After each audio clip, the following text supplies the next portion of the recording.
2 കൊരിന്ത്യർ 13 അധ്യായം. ഈ 3 പ്രാവശ്യം ഞാൻ നിങ്ങളുടെ അടുക്കൽ വരുന്നുണ്ട്. 2-3 സാക്ഷികളുടെ വാമൊഴിയാൽ ഏത് കാര്യവും ഉറപ്പാകും. ഞാൻ 2 പ്രാവശ്യം നിങ്ങളുടെ ഇടയിൽ ഇരുന്നപ്പോൾ ഞാൻ വീണ്ടും വന്നാൽ ക്ഷമിക്കുകയില്ല എന്ന് പറഞ്ഞതുപോലെ ഞാൻ ഇപ്പോൾ ദൂരത്തിരുന്നുകൊണ്ട് ആ പാപം ചെയ്തവരോടും മറ്റെല്ലാവരോടും മുൻകൂട്ടി പറയുന്നു. ക്രിസ്തു എന്നിൽ സംസാരിക്കുന്നു എന്നതിന് നിങ്ങൾ തുമ്പ് അന്വേഷിക്കുന്നുവല്ലോ. അവൻ നിങ്ങളെ സംബന്ധിച്ച് ബലഹീനനല്ല, നിങ്ങളിൽ ശക്തൻ തന്നെ.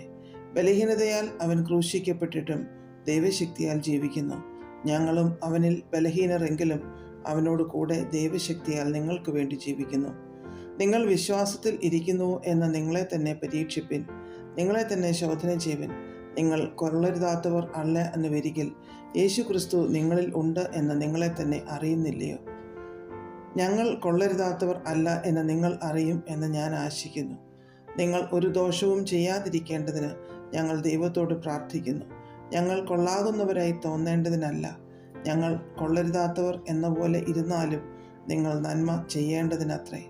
സത്യത്തിന് അനുകൂലമല്ലാതെ സത്യത്തിന് പ്രതികൂലമായി ഞങ്ങൾക്കൊന്നും കഴിവില്ലല്ലോ. ഞങ്ങൾ ബലഹീനരും നിങ്ങൾ ശക്തരുമായിരിക്കുമ്പോൾ ഞങ്ങൾ സന്തോഷിക്കുന്നു. നിങ്ങളുടെ യഥാസ്ഥാനത്വത്തിനായി തന്നെ ഞങ്ങൾ പ്രാർത്ഥിക്കുന്നു.